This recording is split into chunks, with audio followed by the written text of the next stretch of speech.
So you're looking to assume a VA loan, but you have no idea what to expect and some of the pros and cons? Well, I'm actually going through an assumption process right now with one of my clients. So I'm going to not only explain the pros and cons and what to look out for, but exactly what I'm experiencing right now as I'm going through the assumption process. So make sure you stick around to get all the details. See you on the other side. All right, guys, like I mentioned in this video, we are going to go through the Assumable VA loan. If you're looking to assume a VA loan, this is going to be a great video for you because I'm not only going to go over what it is, the pros and cons, but also my personal experience that I am going through right now with one of my clients to assume a loan. Now, if you want to learn more about assuming a loan or want to work with an agent who's actually done one, feel free to reach out to me. I've got my contact information right here, or you can directly DM me on any of my social media platforms. That being said, let's learn more about the VA assumable loan. First, what is an assumable loan? Now, you can assume any governmental loan. That could be an FHA or a VA loan. You can't assume a conventional loan, but you can assume a VA or FHA loan. What does that mean? That means that you essentially are taking the person who actually has that loan right now, the homeowner, and they switch their name with your name. So you essentially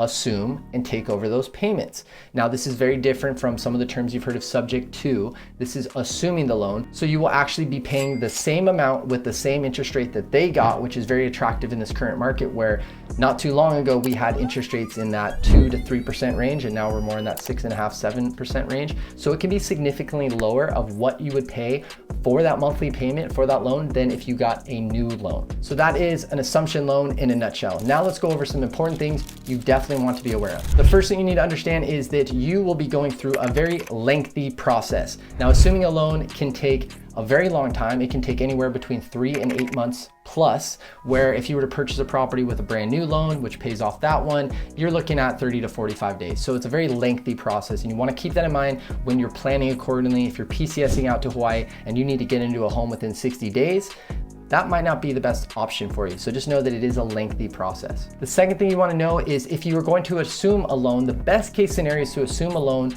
with a property that has very little to no equity in it. And this is why. If a property is listed for $1 million and that military service member bought that home for $900,000 and has a loan for $900,000, there is a $100,000 gap between the price and the loan.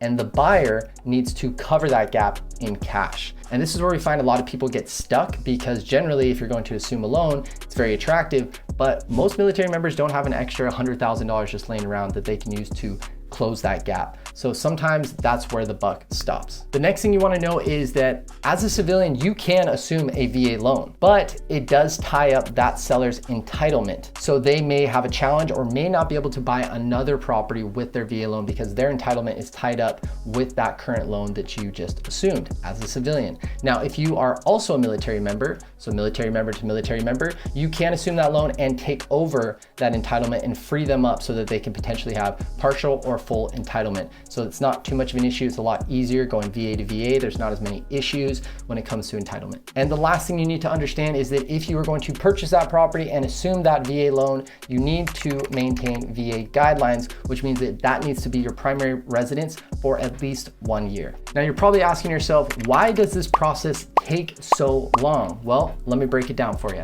So the first thing you need to understand is the reason why it takes so long is, number one, these loans are being serviced by a servicer, and that company is generally just managing that loan, the payments and things of that nature.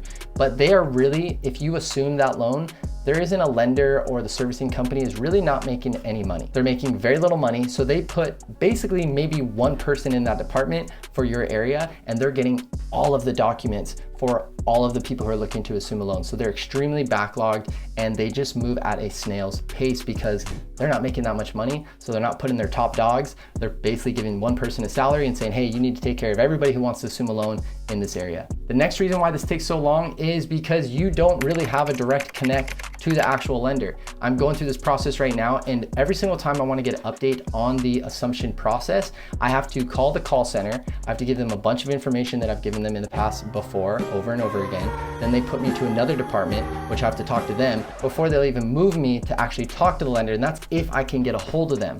So it's very challenging to talk to somebody, get an update on anything, because the department is so small. They generally have one person who's actually managing the loans, and you have to go through 2 or 3 different departments before you can actually talk to that person. So you need to plan out about an hour of your day if you simply just want an update. And the last thing you have to keep in mind is before you can get any information about the loan, the seller actually has to have a release of information document signed, not only by you, but also by the seller, and that has to be sent to them, then processed, and that whole process takes a long time as well. So every step of the way, there's always extra steps, extra documents that they need, and it can once again just make the process very lengthy, because not only can I give them the documents that they requested that same day, they're gonna take a week to even reply back to me, because once again, they're so backlogged. Okay, if you're like, I really want to assume a loan, what are the benefits? Well, let's go over what some of the obvious benefits are. Number one, super low interest rate. Now, not all loans that are VA assumable will have a low monthly payment, but if they were purchased in the last couple of years, they most likely will have an interest rate of 3 to 4%. So you or your agent will want to verify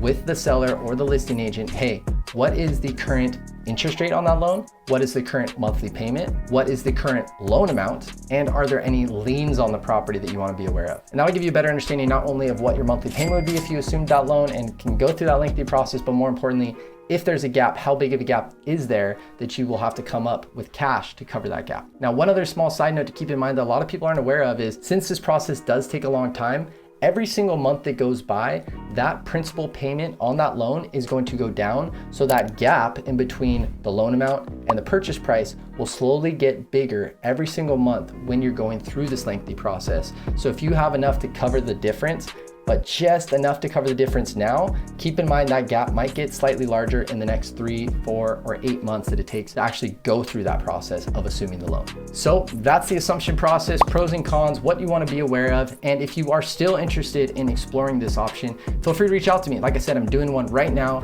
I'm actually looking for a couple other clients, and I have a video that I'm going to be coming out with soon on showing you how you can find specifically low VA assumable loans in your specific area that are currently on the market quickly and easily. I'm doing it with my team and for a lot of my clients. So if you're interested in getting that list, feel free to reach out to me. Got my contact information right here, or you can directly DM me on any of my social media platforms. With that being said, if you guys got any value out of this content, do me a huge favor, smash that like button as well as click the subscribe and notification bell, and reach out to me if you have any questions. I'm Patrick with PatrickLongleyRealty.com, powered by eXp Realty. Hope you have a beautiful day. I'll talk to you soon. Aloha.